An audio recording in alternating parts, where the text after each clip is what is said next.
My name is Herman J. Cohen. My colleagues in State Department call me Hank.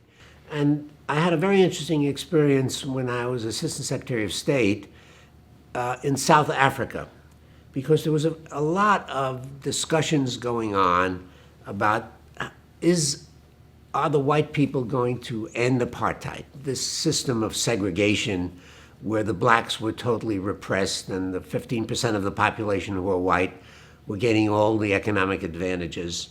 And the whole world was against South Africa. There were sanctions. The U.S. had sanctions. Europeans had sanctions. And the question was, would change be able to come about? Well, in August of 1989, there was an election in the white community. The blacks never participated in an election. And it looked like a new generation of whites were coming to power. The old guard who had started apartheid were in their 80s, and they had to leave. So new people were coming in. And one of the leading candidates of the main white party was F.W. DeKlerk, the Minister of Education. So I went down to South Africa in August of 1989. I asked to see him. He was the leading candidate and most likely to be elected president.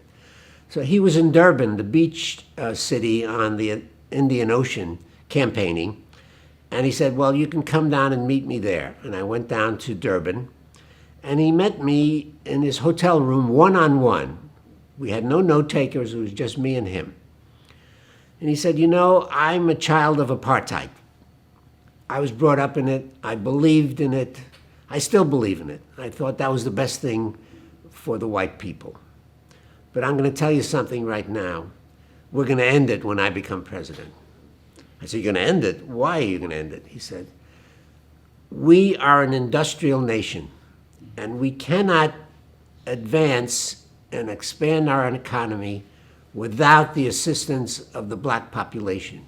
We need their labor. We need them to be educated, to become professionals, engineers, computer scientists, technicians of all kinds. And we can't have that unless they have political rights. So when I become president, we're going to legalize the African National Congress, the Communist Party, everything that all the political organizations of the blacks, and we're going to release Nelson Mandela. So I listened to that. I couldn't believe a word. I was just stunned to hear this. After all these decades of hard line, we're going to keep apartheid, we're going to keep segregation. And so I went out of that meeting almost staggering. And I immediately reported this to Washington. I sent a message to Secretary Baker. I said, we got to invite this person as soon, even before he becomes president, make sure he doesn't go backwards, that he keeps on what he says. But I got a message back from Secretary Baker saying, President Bush does not want to invite anybody from South Africa before he invites Mandela. Mandela will be the first person invited. After that, we can have DeKlerk and other people. So I was just totally happy, but I couldn't talk about it. Okay, so then I get back to Washington, and the Senate Foreign Relations Committee holds hearings in October. My meeting with DeKlerk was August. The election was going to be in December. So I go to the Senate Foreign Relations Committee, and the topic was increasing sanctions against South Africa. So the question that was going to come along, that they sent us in advance, was what has been the impact of sanctions on South Africa? And this led to a big debate in the State Department because we knew President Bush hated those sanctions. So we couldn't come out and say, oh, the sanctions were great. They really made them think again about their policy. So we came up with compromise language. Sanctions had the most difficult impact on the black community because it stopped investments and it caused a rise in black unemployment.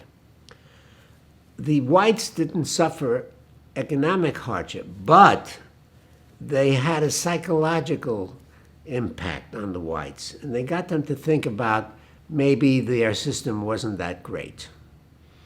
So I was authorized to give this to the Senate Foreign Relations Committee. So I go up there, and Senator Simon says, ask the question. And I gave the answer. And then, after I gave that answer, it said, well, it sounds to me like we have more sanctions. That'll really push them over the top. So knowing what DeKlerk told me, what he was going to do after he got elected, I said, Senator, yeah, that's something to talk about, maybe increasing sanctions. But, they're having an election, new people are coming in, you never know what they're going to be doing. So let's have another session of this committee in February. And I'll be very happy to talk about increasing sanctions at that point. So they said, yes, okay, that's a deal. We'll meet again in February.